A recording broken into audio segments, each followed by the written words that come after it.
Today, we are diving into how to actually train for muscle growth, especially if you are past the beginner stage and you want real advanced progress. If you've been working out for a while but your gains have stalled, the chances are you're missing a few key principles. I got my notes right here. Let's get into it. Number one, understand mechanical tension. Okay, so first, the main driver of muscle growth is mechanical tension. It's not just lifting heavy, it's creating tension through the muscle fibers while they're lengthening and contracting under load. You can create mechanical tension by lifting relatively heavy weights, like 70-90% of your 1 rep max, controlling the lowering, the eccentric part of the lift, and feeling the target muscle actually doing the work, not just swinging the weights around. We are not in the gym to move objects through space. We're in the gym to provide a stimulus to the target muscle and get some results. So an example, a slow controlled eccentric in a dumbbell bench press where your chest is stretching and straining under the weight builds way more muscle than just bouncing the dumbbells up and down.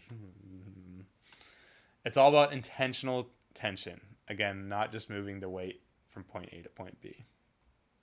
Okay, number two, stop chasing just weight. Chase muscle stimulus. So it's easy to caught up, especially if you're a dude. We like lifting heavy. We like chasing numbers. Easy to get caught up in chasing heavier and heavier lifts. But after your noob gains, the goal is not just to lift heavier. And even as a noob, you should be practicing good technique. Your goal is to lift in a way that maximizes stimulus to the target muscle. Sometimes that actually means lifting lighter with stricter form, slower tempo, and better mind-muscle connection. And this is not easy to do. It takes a hit. It's a hit to the ego sometimes. Say you're rowing. Say let's take a seated cable row. And you're doing way too much weight. You're not really feeling it in your back. You're kind of like yanking it up and back. Your eccentrics are not slow. You're not pausing. If you're actually put into place all those things, proper technique, slow back or slow, fast here is fine. And then pause maybe for like a second and a half at the PCP, the point of peak contraction.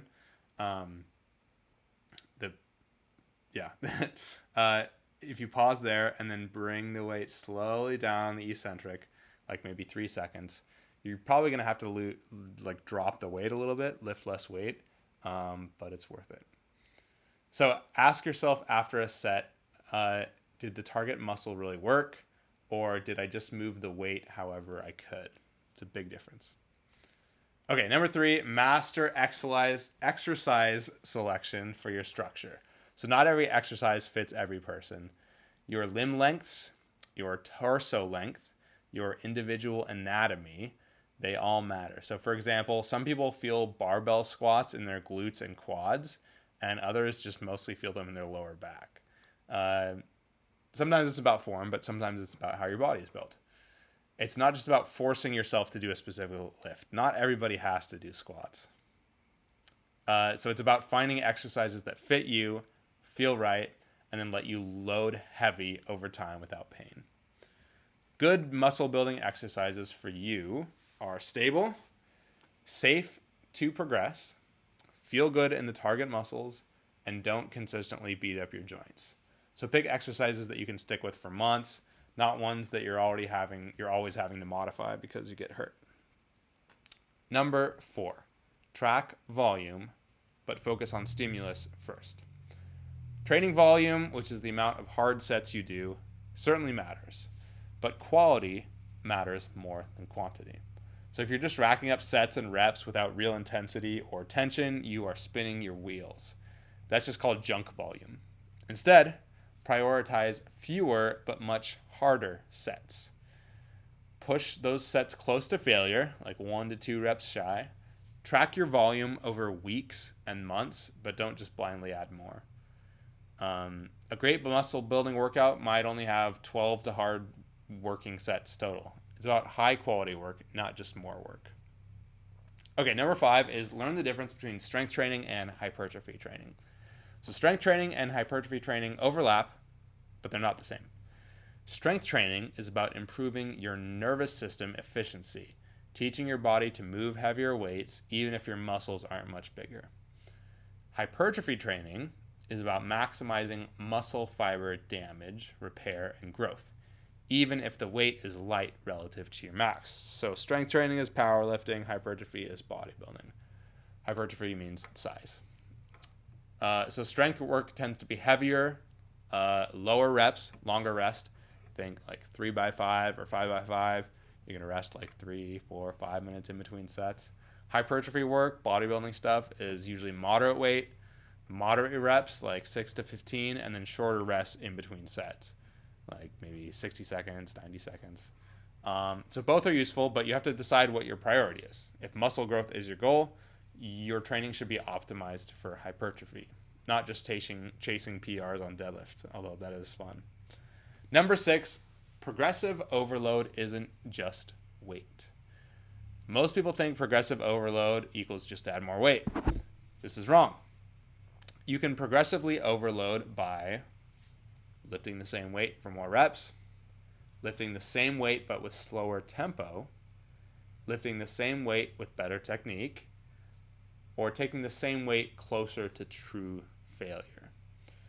So think about outperforming your previous performance, not just adding plates every week. Small wins will stack up over time. Number 7, optimize recovery outside the gym. Advanced trainees underestimate how important recovery becomes sometimes.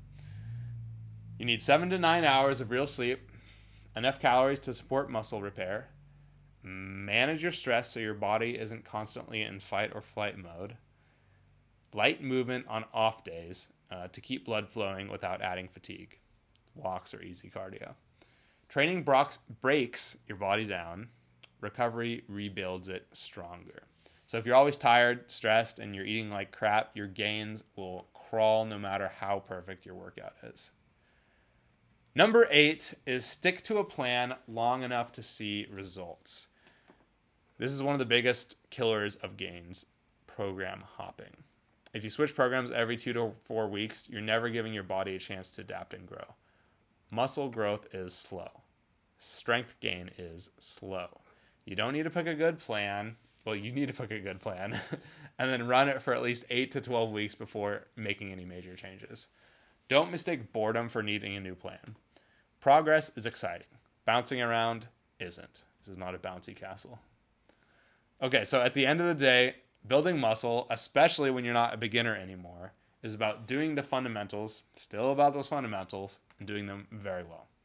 Focused training, mastering mechanical tension, true progressive overload, smart recovery, consistency over months and years. There's no magic hack, but if you dial these pieces in, you will separate yourself from 95% of people who just spin their wheels year after year after year. Train smarter, recover harder, stay patient. Your best physique is still ahead of you if you earn it.